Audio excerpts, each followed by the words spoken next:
Bayangkan, di depan ratusan orang, ibumu diludahi dan dihina habis-habisan oleh seorang wanita yang bahkan bukan istri sah suamimu. Dan yang lebih menyakitkan, suamimu malah diam saja, bahkan membelanya. Tapi, mereka tidak tahu. Wanita yang mereka remehkan ini adalah CEO di perusahaan tempat mereka bekerja. Dan keluarganya, pemegang saham terbesar di sana. Bagaimana rasanya kalau kamu ada di posisi ini? Biar Momo ceritakan kisah nyata yang bikin darah mendidih. Tapi endingnya, bikin lega dan puas banget. Sebelum kita mulai, jangan lupa like dulu videonya. Subscribe channel Cerita Momo. Dan tulis di kolom komentar nama kamu, asal kota, dan hadir biar kita bisa sapa satu-satu di video berikutnya. Lantai marmer dingin di dapur minimalis itu menyapa telapak kaki Siska yang telanjang. Aroma harum nasi yang baru matang berpadu dengan wangi bunga melati yang mekar di halaman. Pagi itu, seperti pagi-pagi lainnya, Siska memulai hari dengan ketenangan yang menenangkan. Tangan lembutnya mengiris sayuran dengan teliti, sementara bibirnya bersenandung pelan. Siska adalah potret sempurna dari seorang istri rumahan yang bahagia. Ia hidup dalam bayang-bayang suaminya, Bima, seorang pria karir yang sedang menanjak di sebuah perusahaan besar. Setidaknya, itulah yang semua orang tahu. Di ujung meja makan, Ibu Sri, Ibunda Siska, duduk dengan hikmat, menikmati secangkir teh hangat. Wajahnya yang keriput menyimpan kebahagiaan yang sederhana. Ia memandang putrinya dengan mata penuh kasih. Siska, jangan terlalu lelah. Kamu sudah memasak banyak sekali, ucap Ibu Sri, suaranya serak namun hangat. Siska tersenyum, tidak apa-apa, Bu. Bima suka sekali masakan Siska. Lagi pula, ini kan tugas Siska. Ia meletakkan sepiring nasi goreng hangat di depan ibunya, lalu mengelus lembut rambut Ibu Sri. Makan, Bu. Nanti dingin. Ibu Sri tersenyum. Kamu memang istri yang sempurna, Nak. Bima beruntung sekali punya kamu. Kata-kata itu bagai belati tumpul yang menusuk hati Siska. Sempurna. Sebuah kata yang sering ia dengar, namun ironisnya, hanya menggambarkan sebagian kecil dari dirinya. Di mata dunia, ia hanyalah Siska, istri Bima yang pendiam dan tak banyak tahu tentang dunia luar. Tapi di balik kesederhanaan itu, tersimpan rahasia yang ia jaga erat-erat. Pintu utama terbuka. Bima, suaminya, masuk dengan langkah tegap, mengenakan setelan jas mahal yang membuatnya terlihat gagah. Ia menunduk mencium tangan Ibu Sri dengan hormat, lalu mengecup kening Siska. Pagi, Bu, sayang, sapanya. Sudah bangun, Mas? Sarapan sudah siap, jawab Siska, kembali ke dapur untuk menuangkan kopi hitam kesukaan suaminya. Bima duduk di samping Ibu Sri, wajahnya dipenuhi kebanggaan. Maaf, Bu, saya harus berangkat cepat. Ada rapat penting pagi ini, katanya sambil menyesap kopi. Ia bercerita dengan semangat tentang pekerjaan dan proyek-proyek besar yang sedang ia tangani. Ia berbicara tentang angka, target, dan klien, hal-hal yang ia yakin tak akan dimengerti oleh Siska dan Ibu Sri. Siska hanya mengangguk, tersenyum, dan sesekali bertanya singkat, seolah-olah ia memang tak mengerti. Ia membiarkan Bima menikmati momennya. Namun, di bawah meja, jari-jari Siska mengetik cepat di layar ponsel. Ia menerima notifikasi tentang laporan keuangan triwulanan dari sebuah perusahaan multinasional yang ia pimpin. Siska, laporan sudah saya terima. Pastikan semua data valid. Target kuartal depan harus naik 10%. Ardan, asisten Siska. Baik, Bu CEO. Saya akan siapkan semuanya. Untuk proyek Tuan Bima, apa kita perlu teruskan? Siska, jangan. Biarkan saja. Itu hanya proyek kecil. Fokus pada yang utama. Siska buru-buru mematikan ponselnya saat Bima selesai sarapan. Aku berangkat, ya, sayang. Doakan aku berhasil. Pasti, Mas. Hati-hati di jalan, ucap Siska, mengantar suaminya sampai depan pintu. Siang hari, ponsel Siska berdering. Sebuah nama tertera di layarnya, Ardan, asisten CEO.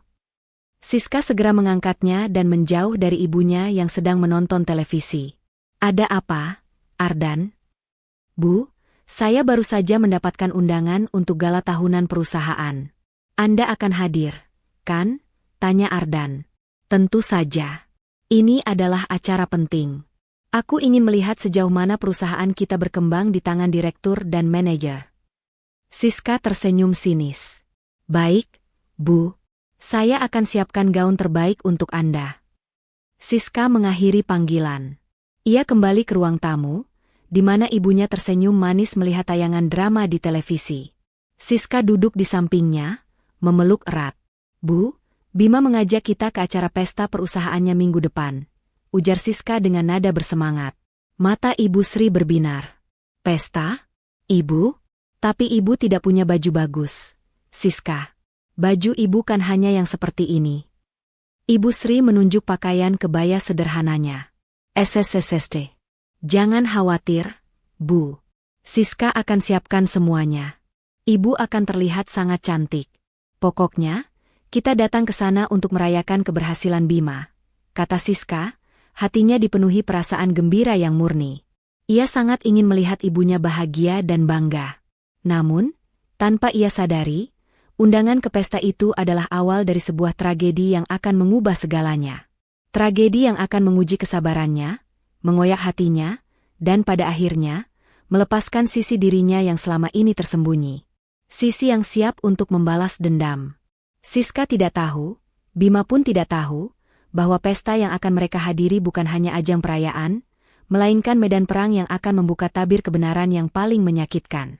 Kilauan lampu kristal di langit-langit ballroom mewah itu menyilaukan mata. Alunan musik klasik mengalir lembut, berpadu dengan bisik-bisik dan tawa renyah para tamu yang mengenakan gaun serta jas elegan. Pesta gala tahunan perusahaan tempat Bima bekerja benar-benar sebuah pemandangan yang megah, jauh berbeda dari kesederhanaan rumah Siska. Di tengah keramaian itu, Siska memegang erat lengan ibunya. Ibu Sri tampak canggung, matanya menatap takjub pada sekelilingnya. Ia mengenakan kebaya satin berwarna ungu lembut, hasil pilihan Siska, yang dipadukan dengan sanggul sederhana. Meski penampilannya sederhana, aura keibuan dan kehangatan yang terpancar dari wajahnya membuat Ibu Sri terlihat sangat anggun. Tenang, Bu. Ibu cantik sekali malam ini, bisik Siska, tersenyum menenangkan. Bima, yang berjalan di sisi lain Siska, tampak bangga. Ia sesekali menyapa rekan-rekan kerjanya, memperkenalkan Siska dan ibunya. Ini istri dan ibuku, katanya. Namun Siska bisa merasakan ada sedikit nada malu-malu dalam suaranya. Bima adalah bintang yang sedang bersinar, dan ia sadar betul bahwa kehadiran sang istri dan mertua yang sederhana ini bisa menjadi penghalang bagi citranya. Mas, ibu mau ke toilet sebentar. Kamu temani ibu, ya? Pinta Ibu Sri, mencoba melepaskan cengkeraman Siska. Siska di sini saja, Nak. Siska mengangguk. Bima pun dengan berat hati mengantar Ibu Sri. Sepeninggal Bima dan ibunya, Siska berdiri di pojok, menikmati camilan kecil, mengamati orang-orang yang sibuk berjejaring. Senyumnya tak pernah hilang, seolah-olah ia menikmati setiap detiknya. Padahal, ia sedang mengamati segalanya. Setiap detail, setiap wajah. Ia melihat sebuah layar besar yang menampilkan laporan keuangan perusahaan, membandingkannya dengan data di kepalanya. Semua sejalan. Ini adalah perusahaannya. Permisi, Siska kan? Suara itu terdengar renyah, namun memiliki nada merendahkan. Siska menoleh. Di hadapannya berdiri seorang wanita dengan gaun merah yang mencolok, riasan tebal, dan senyum yang dibuat-buat. Iya, saya Siska. Anda? Oh, aku Fania. Aku, rekan kerja Bima. Tepatnya, manajer proyeknya. Aku dengar kamu istri Bima, ya? Fania melontarkan pertanyaan itu sambil menatap Siska dari atas ke bawah, menilai penampilan sederhana Siska. Siska mengangguk sopan. Iya, saya istrinya. Fania tertawa kecil. Pantas. Kutebak, Bima pasti sibuk sekali, ya? Sampai tidak ada waktu untuk mengajakmu belanja? Gaunmu bagus. Kok, kuno, tapi lumayan. Siska hanya tersenyum tipis, tidak membiarkan kata-kata itu menyentuh hatinya. Namun, tiba-tiba Fania melihat Bima dan Ibu Sri kembali. Wajah Fania berubah cerah. Ia segera menghampiri Bima. Bima, akhirnya kau kembali. Aku mencarimu dari tadi, kata Fania manja, mengabaikan Siska dan Ibu Sri. Bima tampak salah tingkah. Ia berusaha memperkenalkan, Fania, ini. Aku sudah tahu. Istrimu, potong Fania, matanya kembali menatap Ibu Sri dengan tajam. Oh, ini ibumu. Kutebak, ibu suka sekali drama sinetronnya. Penampilannya cocok sekali. Siska merasakan tangannya mengepal. Ia menahan diri mati-matian, mengamati Bima yang lagi-lagi hanya diam membisu, tidak membela ibunya. Ia hanya tersenyum canggung, seolah-olah Fania hanya sedang bercanda. Ayo, Bima. Ada investor penting yang ingin bertemu denganmu, kata Fania, menarik Bima menjauh. Siska hanya bisa terdiam, menyaksikan suaminya ditarik pergi oleh wanita lain. Ia menatap ibunya, yang wajahnya masih dipenuhi kebingungan. Siska tahu, ini hanyalah permulaan. Penghinaan yang lebih besar akan datang, dan ia harus bersiap. Di balik senyumnya, sebuah api kecil mulai menyala, siap membakar setiap kepura-puraan. Siska dan Ibu Sri duduk di sebuah meja bundar, menikmati hidangan penutup. Namun, suasana hati mereka sudah tidak secerah piring di hadapan mereka. Bima belum kembali setelah ditarik Fania, dan Ibu Sri terlihat gelisah. Matanya terus mencari-cari putrinya. Nak, apa Bima baik-baik saja? Tanya Ibu Sri, suaranya dipenuhi kekhawatiran. Baik-baik saja, Bu.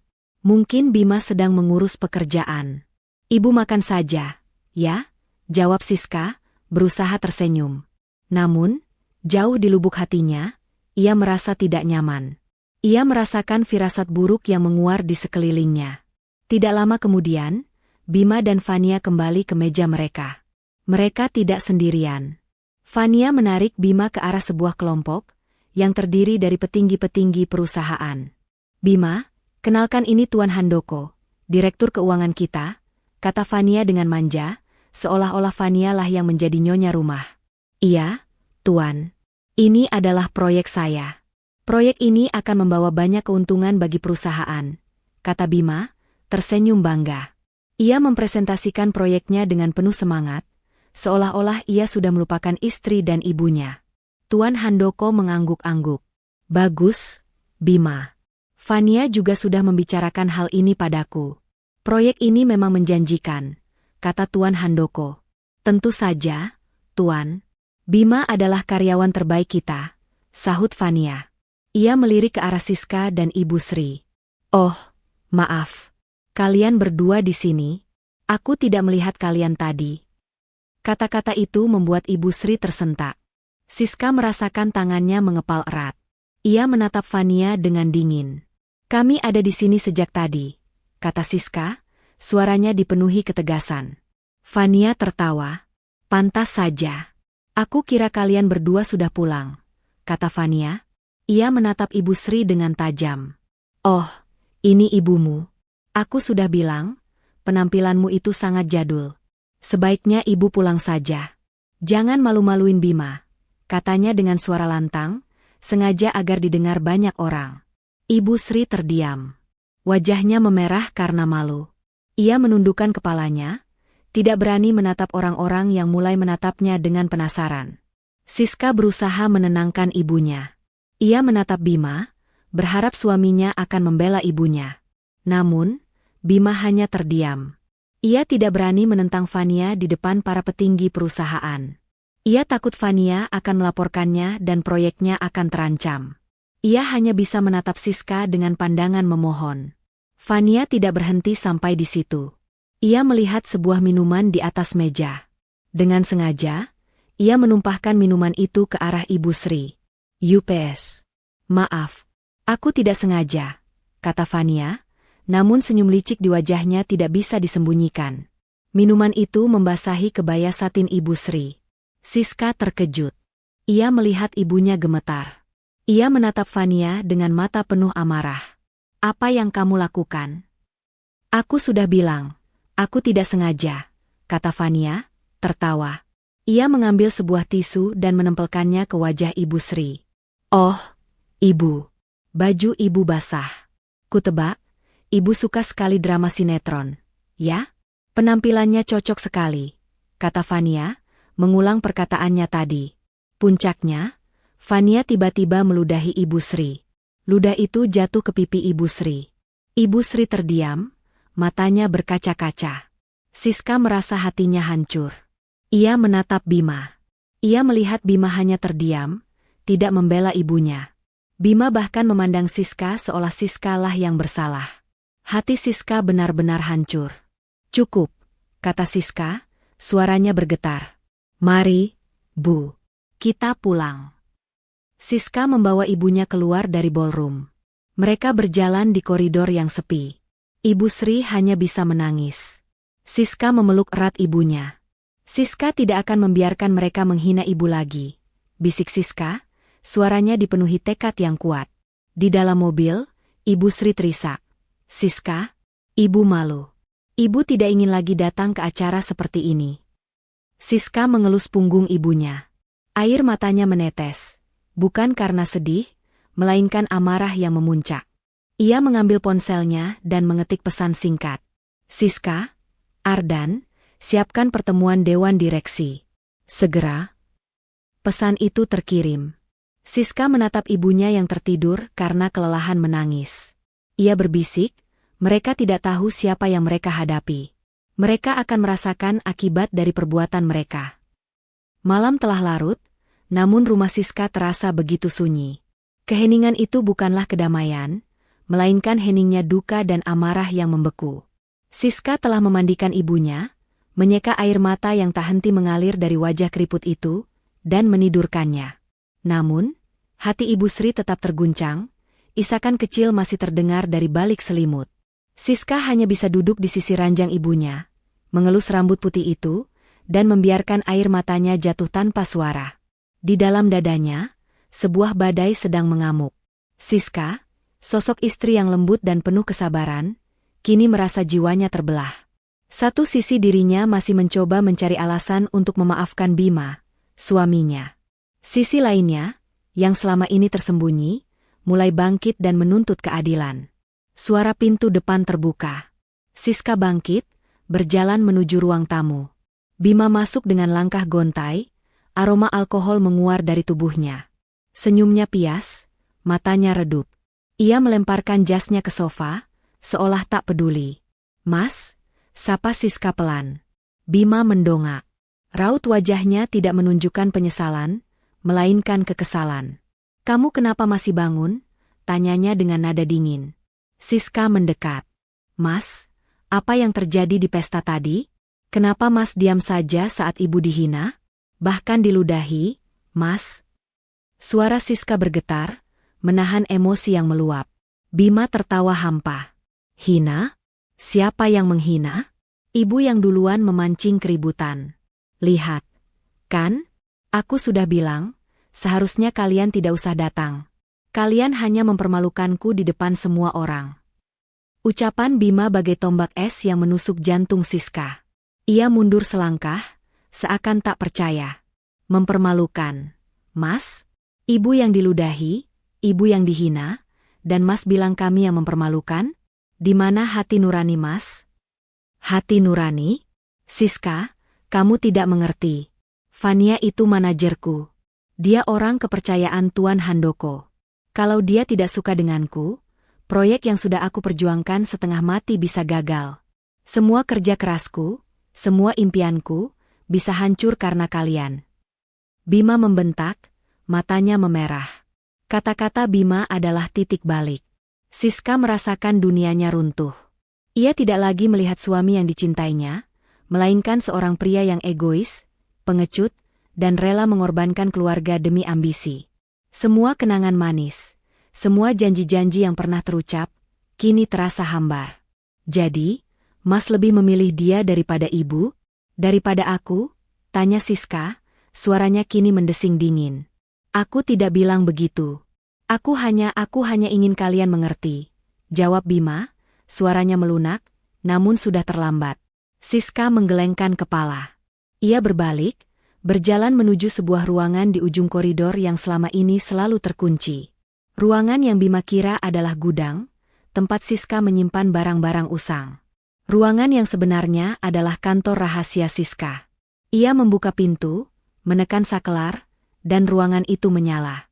Di dalamnya, tidak ada barang usang, melainkan meja kerja minimalis, laptop canggih dengan 3 monitor, dan deretan buku-buku tebal tentang manajemen dan ekonomi. Bima terdiam di ambang pintu, terpaku melihat pemandangan di hadapannya. Siska duduk di kursi kerjanya. Jari-jarinya menari di atas keyboard dengan kecepatan luar biasa. Ia mengabaikan Bima yang masih berdiri di sana, tak bisa berkata-kata. Ada apa ini, Siska?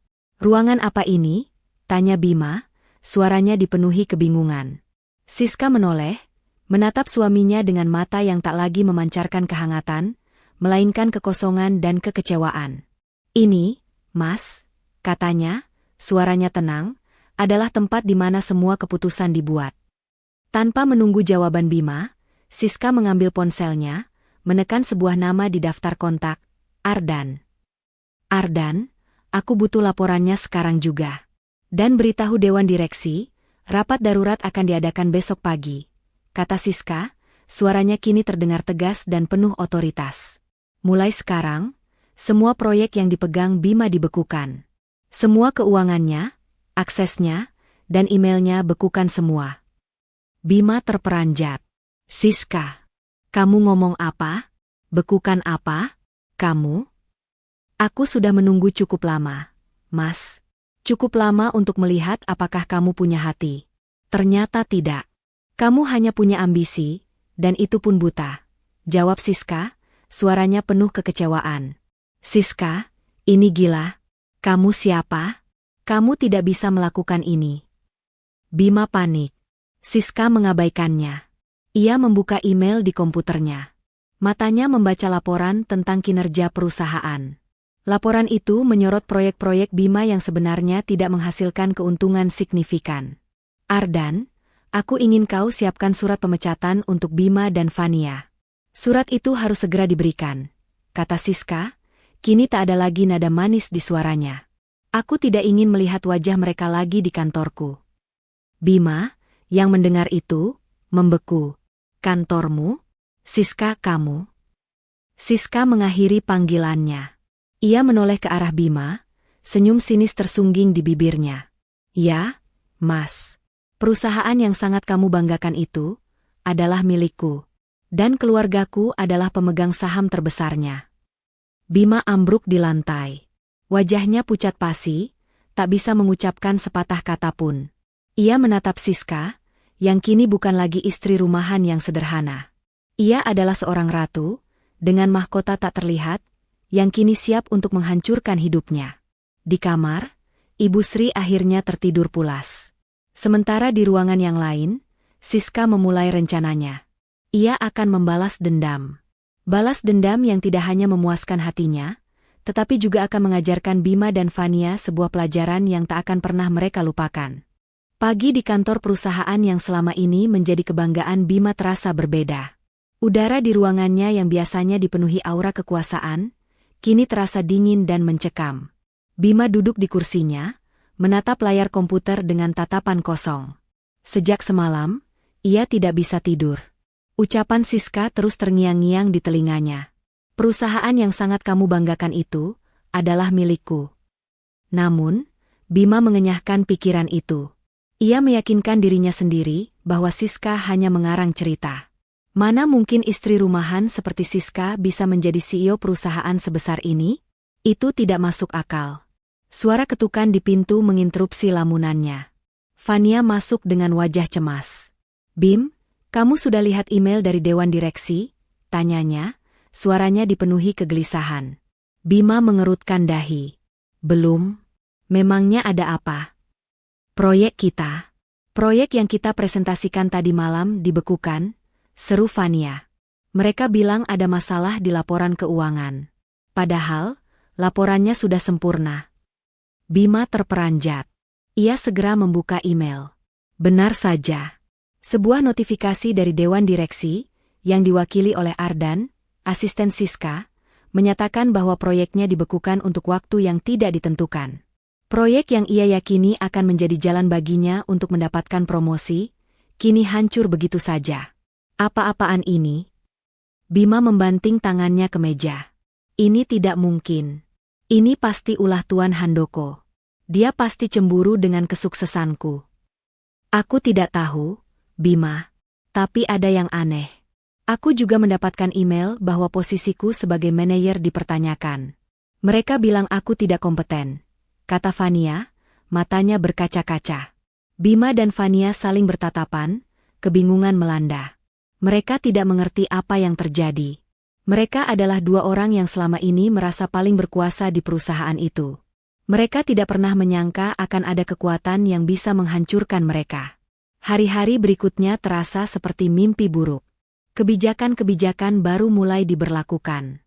Setiap laporan yang dibuat Bima dan Fania selalu dikritik habis-habisan. Setiap proyek yang mereka pimpin selalu dibatalkan. Mereka seolah-olah menjadi musuh bersama di perusahaan itu. Karyawan-karyawan lain mulai menjauh dari mereka. Tatapan sinis dan bisik-bisik menjadi pemandangan sehari-hari. Bima yang biasanya disambut dengan senyum hormat, kini hanya mendapatkan tatapan dingin. Di balik semua kekacauan ini, ada Siska yang bekerja dari balik layar. Ia mengendalikan semuanya dengan sempurna. Setiap langkahnya terencana dengan baik. Ia tidak ingin menghancurkan perusahaan yang merupakan warisan keluarganya, tetapi ia ingin menghancurkan Bima dan Fania, yang telah berani menghina ibunya. Suatu hari, Fania datang ke ruangan Bima. Wajahnya terlihat sangat frustrasi. "Bim, aku tidak tahan lagi. Semuanya salah. Apa yang sebenarnya terjadi? Jangan-jangan, ada orang di balik semua ini." Bima menatap Fania dengan tatapan kosong. "Siapa? Siapa yang berani melakukan ini? Aku sudah bekerja keras untuk perusahaan ini. Aku sudah mengabdikan hidupku untuk perusahaan ini." Fania menggelengkan kepalanya. "Aku tidak tahu. Tapi aku merasa ada yang aneh. Ini seperti ada orang yang sengaja ingin menghancurkan kita." "Tidak mungkin. Siapa yang bisa? Di perusahaan ini, kitalah yang berkuasa," kata Bima, suaranya dipenuhi amarah. Sikap Bima yang egois mulai merusak hubungannya dengan Fania. Mereka mulai saling menyalahkan. Fania menyalahkan Bima yang tidak bisa mengendalikan situasi, sementara Bima menyalahkan Fania yang tidak bisa bekerja dengan baik. Di rumah, Bima pun tidak bisa tenang. Ia sering pulang larut malam, dalam keadaan mabuk, dan melampiaskan kekesalannya pada Siska.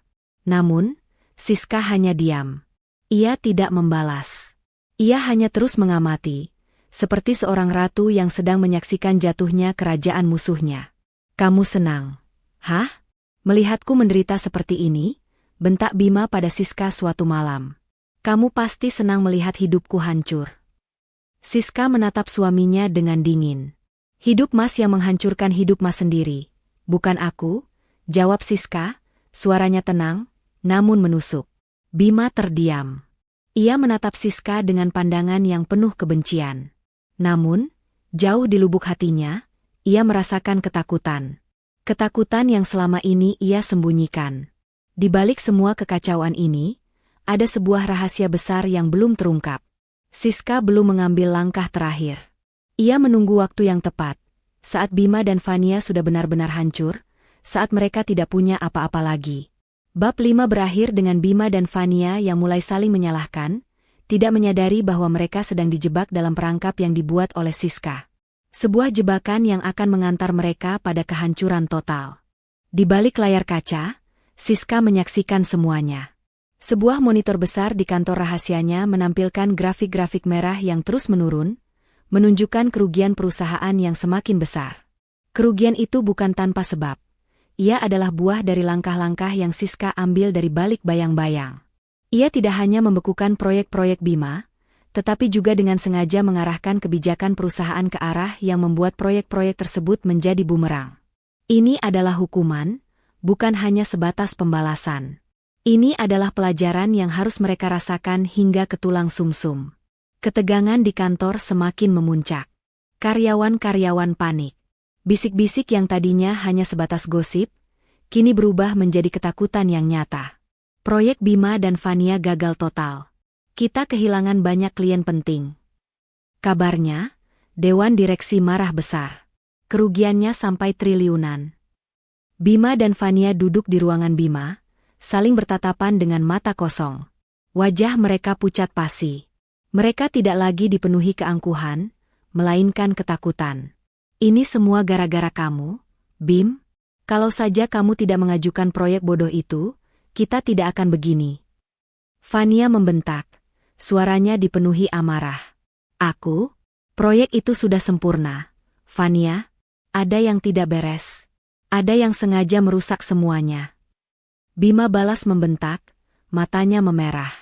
Mungkin kamu yang tidak becus. Kamu kan manajerku, seharusnya kamu bisa mengurus ini semua. Kamu menyalahkanku? Setelah aku membantumu di depan Tuan Handoko, kamu tidak tahu diri. Fania berteriak, air matanya mulai mengalir. Di tengah pertengkaran itu, pintu ruangan mereka terbuka. Seorang asisten, dengan wajah tegang, menyerahkan sebuah surat pada Bima. Surat itu adalah panggilan rapat darurat Dewan Direksi. Tidak hanya itu, ada sebuah surat lain yang tertera nama, Fania, di depannya. Bima dan Fania saling pandang. Mereka tahu, ini adalah akhir dari segalanya. Rapat Dewan Direksi diadakan di ruangan yang sama dengan pesta gala yang diadakan beberapa hari yang lalu. Ruangan yang menjadi saksi bisu penghinaan terhadap Ibu Sri. Namun, kini suasana di ruangan itu jauh berbeda. Tidak ada lagi alunan musik klasik yang lembut, tidak ada lagi kilauan lampu kristal. Hanya ada keheningan yang mencekam. Bima dan Fania duduk di kursi mereka, wajah mereka dipenuhi ketakutan. Di hadapan mereka, duduk para dewan direksi dengan wajah serius. Di tengah-tengah mereka, duduk seorang wanita yang berpenampilan sederhana, namun memancarkan aura kekuasaan yang luar biasa. Wanita itu adalah Siska. Bima terkejut. Siska? Kamu? Selamat datang, Tuan Bima dan Nyonya Fania. Silakan duduk, kata Siska, suaranya tenang namun dingin. Saya adalah CEO perusahaan ini, dan saya ingin kalian berdua menjelaskan kerugian yang kalian sebabkan. Bima dan Fania terdiam. Mereka tidak bisa berkata-kata. Mereka akhirnya menyadari bahwa semua yang dikatakan Siska adalah benar. Siska bukan hanya istri rumahan, tetapi juga seorang CEO. Kalian tidak bisa berkata-kata? Baiklah, biar saya yang menjelaskan, kata Siska. Proyek kalian tidak hanya dibekukan, tetapi juga dihancurkan. Kerugiannya, seperti yang kalian lihat, mencapai triliunan. Bima dan Fania menundukkan kepala. Mereka tidak bisa membantah. Semua data sudah jelas. Kalian berdua telah bekerja keras, tapi sayangnya, kalian tidak becus, kata Siska, suaranya penuh kekecewaan. Karena itu, saya memutuskan untuk memecat kalian berdua. Bima dan Fania terperanjat. Tidak, Bu CEO. Jangan. Beri kami kesempatan lagi. Bima memohon. Siska hanya tersenyum dingin. Tidak ada kesempatan kedua. Saya sudah memberikan kalian banyak kesempatan. Saya sudah melihat bagaimana kalian bekerja. Kalian tidak punya hati nurani. Fania menatap Siska dengan tatapan penuh kebencian. Kamu wanita jalang. Kamu sengaja melakukan ini, kan? Siska hanya tertawa. Sengaja? Tentu saja. Kamu pikir, siapa yang menghina ibuku? Kamu pikir, siapa yang menumpahkan minuman ke ibuku? Kamu pikir, siapa yang meludahi ibuku? Kata-kata Siska membuat Fania terdiam. Ia menundukkan kepalanya, matanya berkaca-kaca. Ia akhirnya menyadari bahwa semua masalah ini adalah ulah Siska. Siska berdiri, menatap mereka berdua dengan tatapan penuh penghinaan.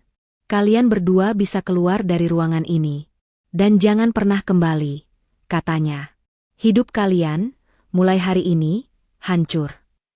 Setelah pemecatan yang memalukan di ruang rapat, Bima dan Fania terlempar keluar dari gedung perusahaan yang selama ini mereka banggakan. Bukan lagi karyawan sukses yang dikagumi, mereka kini adalah dua orang yang tidak punya apa-apa. Kartu akses mereka dinonaktifkan, mobil mewah yang biasa mereka gunakan disita oleh bank karena cicilan yang menunggak, dan rekening bank mereka terkuras habis untuk membayar utang-utang perusahaan yang mereka tinggalkan. Bima dan Fania duduk di sebuah bangku taman yang sepi, di bawah terik matahari yang menyengat. Fania terus menangis, tangisannya terdengar pilu. Ini semua salah kamu, Bim. Gara-gara kamu, aku kehilangan segalanya. Proyek bodoh itu, karirku, hidupku. Bima hanya terdiam. Ia tidak punya kata-kata untuk membalas. Ia tahu, Fania benar. Semua ini adalah kesalahannya. Karena ambisinya, ia telah menghancurkan hidupnya sendiri dan hidup Fania. Kamu pikir Siska hanya wanita rumahan biasa? Dia CEO. CEO. Dan kamu menghina ibunya. Fania terus menyalahkan Bima, suaranya dipenuhi amarah. Kita berdua tidak akan pernah bisa mendapatkan pekerjaan lagi di sini. Dia pasti sudah memastikan itu. Bima merasakan kepalanya pusing. Ia tidak bisa berpikir jernih. Semua impiannya hancur. Ia tidak punya apa-apa lagi. Ia menatap Fania dengan tatapan kosong. Apa yang harus kita lakukan sekarang? Tanyanya, suaranya bergetar. Aku tidak tahu. Aku tidak tahu. Aku hanya tahu, kita harus meminta maaf padanya. Kita harus memohon belas kasihan padanya. Hanya itu satu-satunya cara kita bisa kembali. Fania berteriak histeris. Kata-kata Fania menyentakkan Bima. Meminta maaf? Bima, yang selama ini merasa paling berkuasa, kini harus memohon maaf pada Siska, istri yang ia hina dan ia abaikan? Hatinya memberontak. Namun, ia tidak punya pilihan. Ia tidak punya apa-apa lagi. Malam itu, Bima dan Fania mendatangi rumah Siska. Rumah yang dulu mereka anggap sebagai tempat yang membosankan, kini terasa seperti istana yang tak bisa mereka raih. Mereka berdiri di depan pintu, ragu-ragu untuk mengetuk. Bima menekan bel, tangannya gemetar. Pintu terbuka. Siska berdiri di ambang pintu, mengenakan gaun tidur sederhana. Wajahnya tenang, namun matanya memancarkan ketegasan. Ia menatap Bima dan Fania dengan tatapan dingin, seolah-olah mereka adalah orang asing. Siska. Bima memanggil namanya, suaranya bergetar.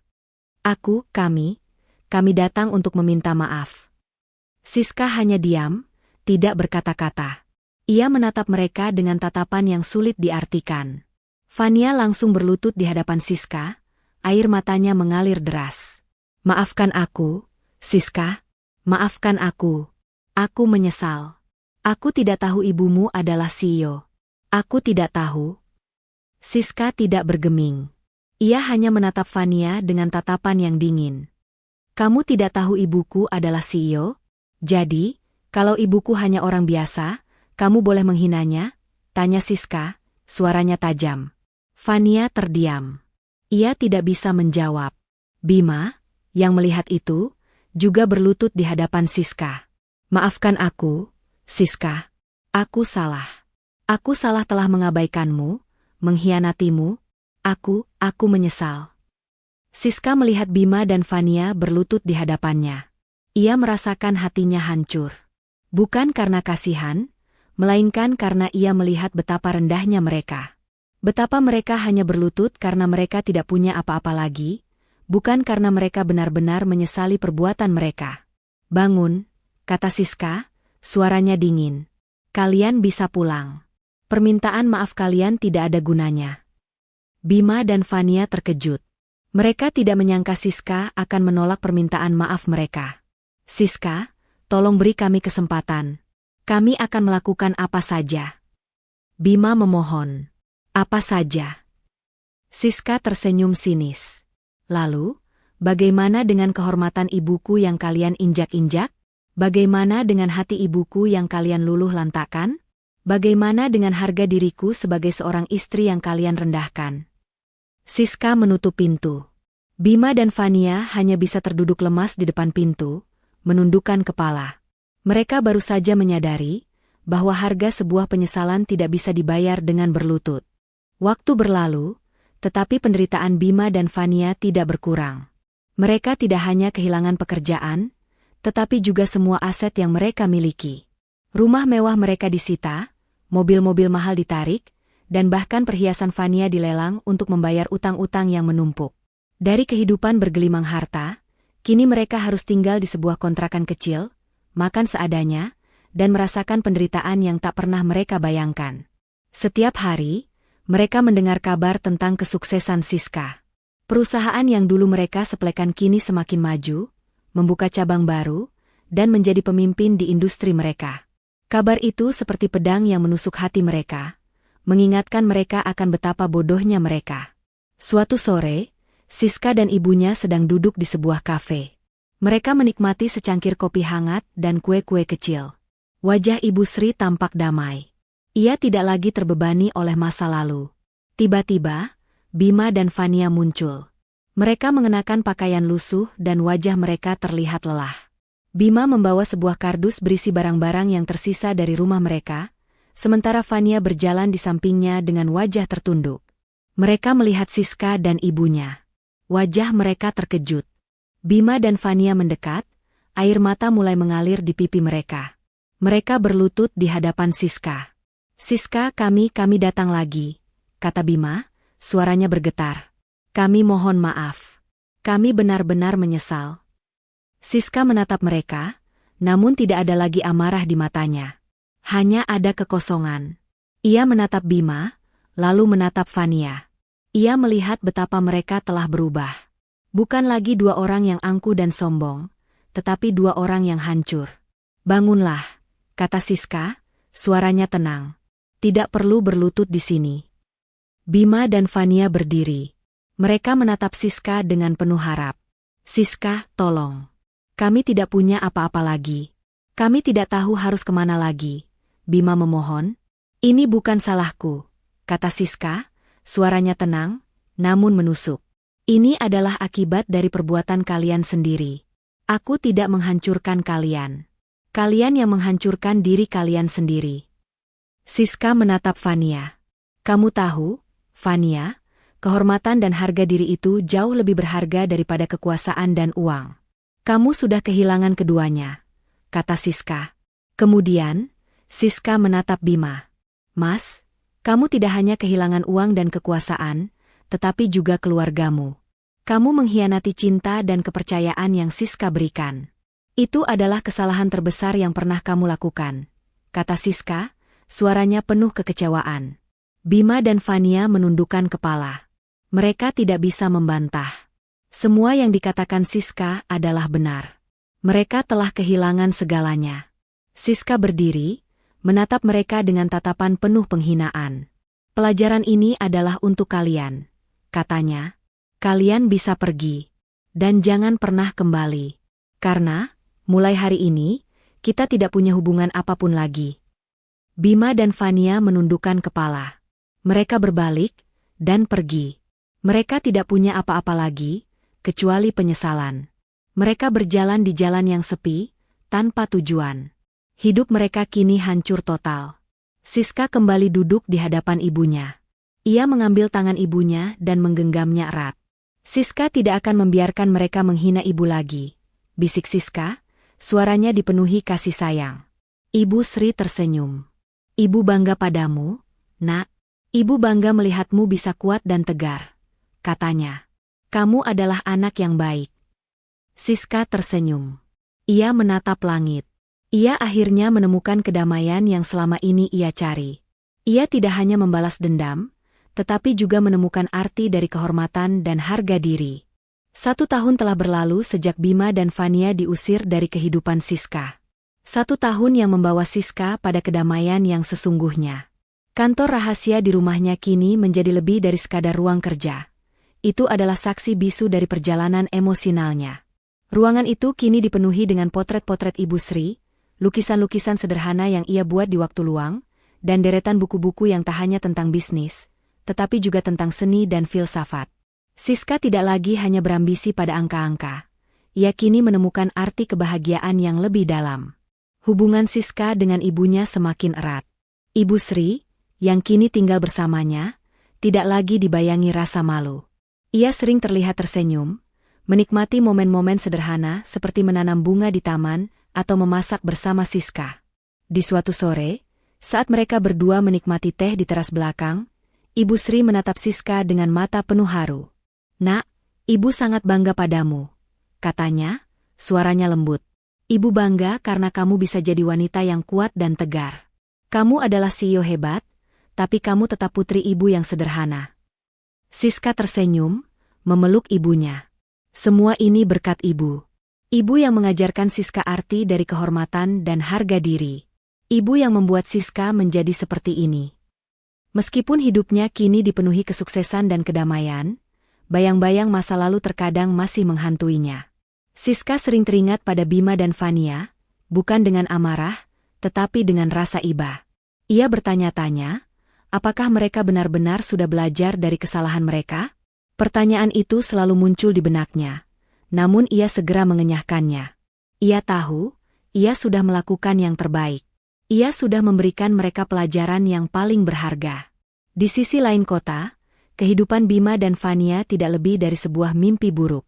Mereka tinggal di sebuah kontrakan sempit dan kotor di pinggiran kota. Dindingnya retak, atapnya bocor, dan aroma lembab tak pernah hilang. Bima, yang dulu terbiasa mengenakan jas mahal, kini bekerja serabutan sebagai kuli panggul di pasar. Sementara Fania, yang dulu sering berbelanja di butik-butik mewah, kini bekerja sebagai tukang cuci piring di sebuah warung makan kecil. Hubungan mereka, yang dulu dipenuhi dengan ambisi dan nafsu, kini hancur lebur.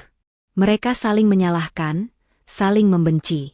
Fania sering menangis, "Ini semua salah kamu, Bim. Gara-gara kamu, aku kehilangan segalanya. Karirku, hidupku, semuanya." Bima hanya bisa terdiam. Ia tidak punya kata-kata untuk membalas. Ia tahu, Fania benar. Ia telah menghancurkan hidup mereka berdua. Ia seringkali memandangi cermin, melihat pantulan dirinya yang kurus dan kotor, dan bertanya-tanya, apakah ini adalah balasan dari Tuhan atas perbuatannya?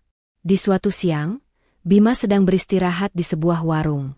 Ia melihat sebuah koran yang tergeletak di atas meja. Matanya tertuju pada sebuah berita utama, perusahaan Siska meraih penghargaan sebagai perusahaan terbaik tahun ini. Hatinya terasa sakit. Ia teringat akan wajah Siska, wajah yang dulu ia anggap sederhana, kini menjadi wajah wanita sukses yang dihormati banyak orang. Di warung yang sama, Fania sedang mencuci piring di belakang. Ia melihat Siska dan ibunya masuk. Siska terlihat sangat cantik dengan balutan gaun sederhana, namun aura kekuasaannya tidak bisa disembunyikan. Ibu Sri terlihat sangat bahagia, tertawa kecil saat Siska menceritakan sesuatu. Fania terdiam, ia hanya bisa menunduk, tidak berani menatap Siska dan ibunya. Siska dan ibunya duduk di sebuah meja, memesan makanan. Siska tidak menyadari kehadiran Fania. Ia hanya fokus pada ibunya, berbagi tawa dan cerita. Tawa itu, tawa yang dulu Fania remehkan, kini terasa seperti melodi yang menusuk hatinya. Fania hanya bisa mencuci piring dengan cepat, air matanya mengalir deras. Ia menyesal. Ia menyesali semua perbuatannya. Ia menyesali kata-kata kotor yang ia ucapkan, ludah yang ia lemparkan, dan semua kehinaan yang ia berikan pada Ibu Sri. Di sisi lain, Bima yang melihat Siska dari koran, tidak bisa berkata-kata. Ia hanya bisa menundukkan kepala. Ia menyesali semua perbuatannya. Ia menyesali pengkhianatannya, ia menyesali diamnya saat ibunya dihina, dan ia menyesali semua ambisinya yang membutakannya. Mereka berdua, Bima dan Fania, akhirnya menyadari bahwa balasan yang mereka dapatkan bukanlah karena Siska kejam, tetapi karena mereka yang telah menabur kejahatan. Mereka tidak bisa lagi memohon maaf pada Siska, karena mereka tahu, mereka tidak pantas untuk dimaafkan. Siska duduk di teras belakang rumahnya, ditemani secangkir teh hangat dan sebuah buku tebal tentang filosofi hidup. Matahari sore menyinari wajahnya, memancarkan kehangatan yang membuatnya merasa lebih damai dari sebelumnya. Sejak Bima dan Fania meninggalkan hidupnya, ia tidak pernah lagi merasakan amarah, dendam, atau keinginan untuk membalas. Hatinya yang dulu luluh lantak, kini telah sepenuhnya sembuh dan dipenuhi dengan ketenangan yang sesungguhnya. Kebahagiaan yang ia rasakan tidak terukur oleh materi, melainkan oleh rasa syukur dan keikhlasan. Di sampingnya, Ibu Sri sedang sibuk merapikan tanaman-tanaman kecil di pot, menyiraminya dengan penuh kasih sayang. Ibu Sri tidak lagi takut atau malu, senyumnya selalu merekah di wajah. Ia seringkali bercerita tentang betapa indahnya hidup di desa, betapa sejuknya udara pagi, dan betapa hangatnya sapaan tetangga. "Siska, lihat bunga ini. Mekarnya indah sekali," katanya, suaranya riang. Siska tersenyum. Iya, Bu.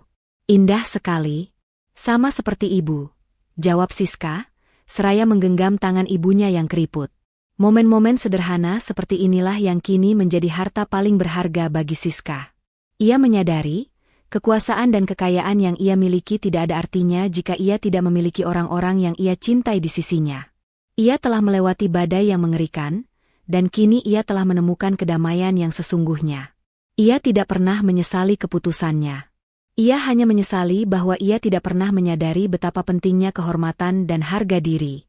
Beberapa waktu kemudian, Siska menerima kabar dari Ardan, asistennya. Bu, saya baru saja mendapatkan kabar tentang Tuan Bima dan Nyonya Fania, kata Ardan. Ada apa, Ardan? Tanya Siska. Mereka berdua bekerja serabutan. Tuan Bima bekerja di pasar, sementara Nyonya Fania bekerja di warung makan. Mereka tinggal di sebuah kontrakan kecil di pinggir kota.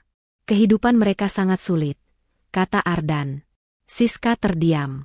Ia tidak merasa senang, juga tidak merasa sedih. Hanya ada kekosongan. Ia tidak pernah ingin melihat mereka menderita. Ia hanya ingin mereka sadar. Terima kasih, Ardan, kata Siska. Semoga mereka menemukan jalan mereka. Di lain tempat, Bima dan Fania merasakan pahitnya hidup. Mereka tidak lagi saling menyalahkan, mereka kini saling menguatkan. Penderitaan yang mereka alami membuat mereka menyadari kesalahan-kesalahan mereka. Di suatu malam, saat mereka sedang makan malam sederhana di kontrakan mereka, Bima menatap Fania.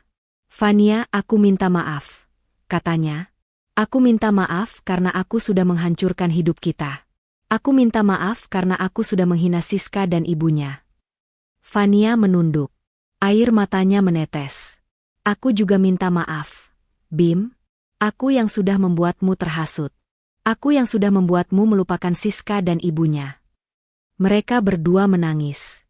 Tangisan itu bukanlah tangisan penyesalan yang terlambat, melainkan tangisan kelegaan.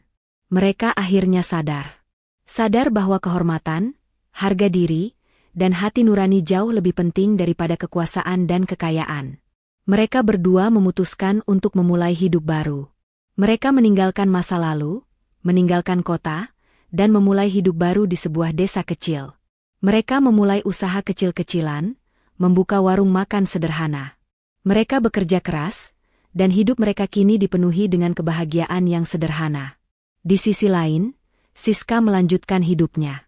Ia tidak lagi hanya berambisi pada bisnis, tetapi juga pada kemanusiaan. Ia mendirikan sebuah yayasan yang membantu anak-anak miskin untuk mendapatkan pendidikan. Ia juga seringkali mengunjungi panti jompo, membagikan kebahagiaan pada para lansia.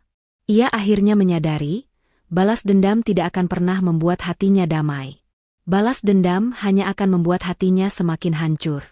Balas dendam yang sesungguhnya adalah dengan memaafkan. Suatu hari, Siska menerima sebuah surat. Surat itu berasal dari Bima dan Fania.